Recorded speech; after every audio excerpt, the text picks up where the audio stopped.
कर दिया है राहुल गांधी माफी नहीं मांगेंगे। राहुल गांधी क्यों माफी मांगे? वो सीधा कह रहे हैं पीएम माफी मांगे। अब ऐसे में क्या माफी के इस खेल में देश की संसद अटकी रहेगी? वो नहीं मांगेंगे माफी। अब क्या होगा? अब क्या करेगी बीजेपी, क्या करेगी सरकार? नहीं अंजना जी, मैं तो समझता हूं कांग्रेस पार्टी, राहुल गांधी, पवन खेड़ा, ये लोग तो माफी वीर हैं।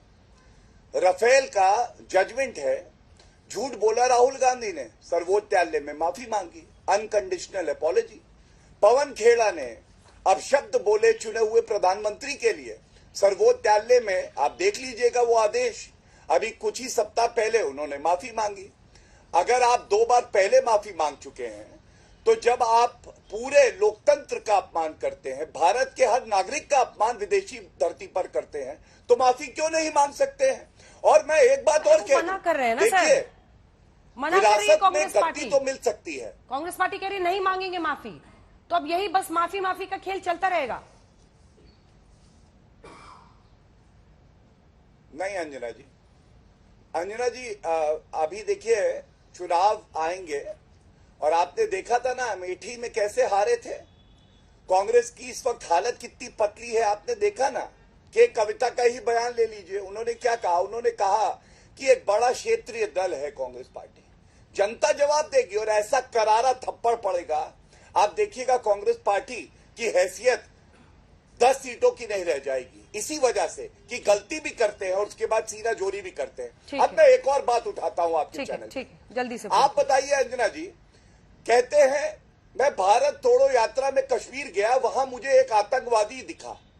अगर किसी नागरिक को पता है कि कोई आतंकवादी खड़ा है, तो वो नागरिक जिम्मेदार होगा और पुलिस में कंप्लेंट देगा। लेकिन राहुल गांधी कहते हैं आतंकवादी ने मेरी आंखों में देखा, मैंने आतंकवादी की आंखों में देखा, और ये शक्ति है सुनने की, और उसने मुझे छोड़ दिया।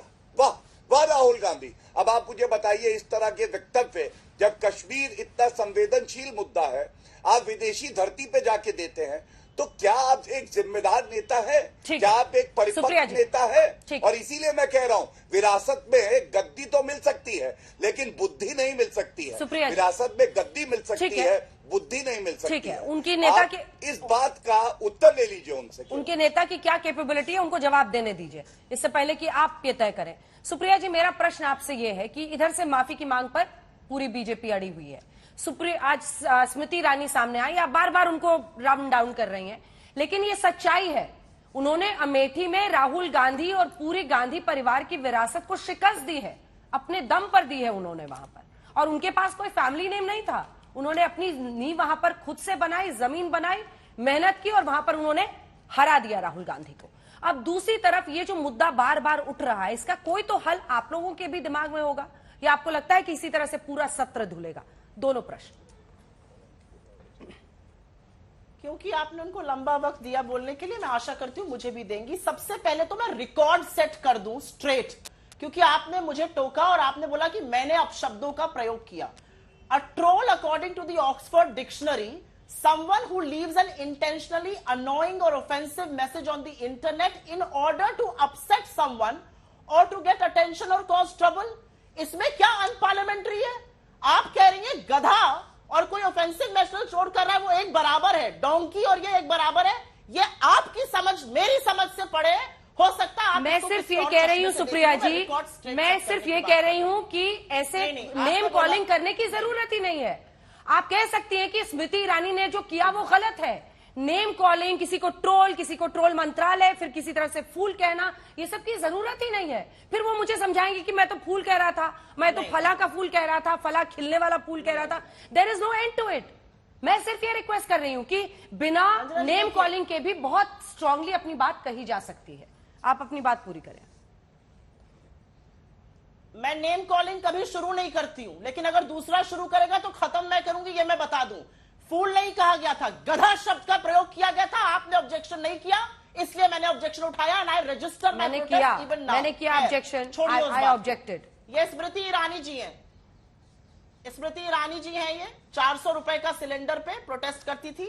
स्मृति ईरानी जी का एक वक्तव्य सुना देती हूं। आपने कहा भाषा की मर्यादा, 4 बार के चुने हुए एमपी को भारतीय जनता पार्टी के लोग देशद्रोही कहेंगे और भाषा की मर्यादा हम रखें। रखेंगे।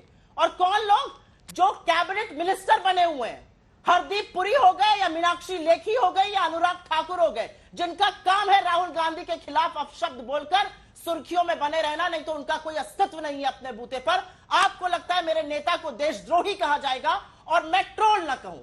ये आप शायद मेरे पेशेंस को टेस्ट कर रही हैं, मुझे नहीं पता। स्मृति ईरानी जी ने चुनाव के दौरान अमेठी में एक वक्तव्य बोला था और वो मैं आपको सुना देती हूं, क्योंकि मुझे ऐसा लगता है कि ये सारी चीजें पब्लिक डोमेन में है, लोगों को सुन लेनी चाहिए। मोदी का संदेश है 6 तारीख को कमल का बटन दबाओ और 13 रुपए किलो में शक्कर खाओ। 13 रुपए की शक्कर दिला रही थी किलो में मैडम, 45 रुपए की हो गई है शक्कर। और एक शब्द नहीं आएगा, एक शब्द नहीं आएगा जब महिला के साथ क्राइम होगा, एक शब्द नहीं आएगा जब लड़की जिंदा जला दी जाएगी, एक शब्द नहीं आएगा जब अंकिता भंडारी के साथ कुछ होगा, या उन्नाव में होगा, या शाहजहांपुर में होगा, या लखीमपुर में चीरहरण होगा। शब्द तभी आएंगे जब राहुल गांधी के खिलाफ बोलना है। मुझे उसमें भी कोई आपत्ति नहीं। आपने मुझसे एक सवाल पूछा और उस सवाल का जवाब मैं जरूर दूंगी। सदन चलाने की जिम्मेदारी, और ये मेरे शब्द नहीं है, ये तत्कालीन नेता सदन अरुण जेटली जी के शब्द हैं, सदन चलाने की जिम्मेदारी चुनी हुई सरकार की होती है। लेकिन दुर्भाग्य है इस देश का कि सदन को स्थगित कराने का काम आज चुनी हुई सरकार कर रही है। ये जो फोटो मैं आपको दिखा रही हूं ना, ये आम तस्वीर नहीं है। 200 सांसदों को रोकने के लिए विजय चौक को छावनी बना दिया गया था। 2000 से ज्यादा पुलिसकर्मी और सशस्त्र सेना के लोग थे यहां पर, ये देख लीजिए। आपको लगता है कि आप सांसदों का ये ट्रीटमेंट करेंगे और इस देश के लोकतंत्र पे सवाल नहीं उठेगा? संजय राणा नाम के एक पत्रकार ने 3 दिन पहले श्रीमती गुलाब देवी से एक तल्ख सवाल पूछ लिया सड़कों के ऊपर, उसी समय उसकी गिरफ्तारी हुई और उसको जेल भेज दिया गया। यह सशक्त लोकतंत्र है। चुनी हुई सरकारों को गिराया जाएगा, यह सशक्त लोकतंत्र है। 41 मिनट की स्पीच की बात कर रहे थे, 18 हिस्से उसके एक्सपंज हो गए, यह सशक्त लोकतंत्र की बात है। मल्लिकार्जुन खड़गे जी लीडर ऑफ द ऑपोजिशन है, कांग्रेस के प्रेसिडेंट है, नजर नहीं नजारों की बात करते हैं, का एक शेर पढ़ते हैं, वो एक्सपंज हो जाता है। यह सशक्त लोकतंत्र की बात है। यह सशक्त लोकतंत्र की बात है कि 21 साल की क्लाइमेट एक्टिविस्ट को आप जेल में डालते हो और वहां पर मुंह की खानी पड़ती है कोर्ट में। और सारी बातों का निचोड़ एक बात है, किस बात की माफी मांगे? इस बात की कि उन्होंने भारत के लोकतंत्र को विश्व के लिए सौगात कहा है, इस बात की कि अमेरिका और चीन हिस्से में खींच रहा है विश्व को, और वहां पे महात्मा गांधी के मूल्यों और भारत का लोकतंत्र एक शक्ति बन के उभरेगा, इस बात की कि 140 करोड़ लोग जिस लोकतांत्रिक व्यवस्था में रहते हैं वो लोकतांत्रिक व्यवस्था दिशा और दिशा निर्धारित करेगी। अरे आज कोई दूसरी पार्टी होती, मैं तो कहती हूं अटल जी होते तो खड़े होकर ताली बजाते कि भारत के लोकतंत्र की अंग्रेज की भूमि में जाकर उनकी आंख में आंख डालकर बात करिए। लेकिन मैं समझ सकती हूं इनकी वेदना, इनको दिख रहा है राहुल गांधी जी को क्या असीम प्यार मिला भारत जोड़ो यात्रा में, और उसी के चलते पैरों के तले से जमीन खिसकी हुई। अगर ना खिसकी होती तो एक छोटा सा 10 सेकंड का मुझे बाइट सुनाने का मौका जरूर दीजिए। चलिए मैं अंजना जी अपनी बात रख पता नहीं पिछले जन्म में क्या पाप किएगा, हम हिंदुस्तान में पैदा हुए हैं, या पता नहीं पिछले जन्म में क्या पाप किया था, हिंदुस्तान में पैदा हुए। पिछले जन्म में क्या पाप किया था, हिंदुस्तान में पैदा हुए।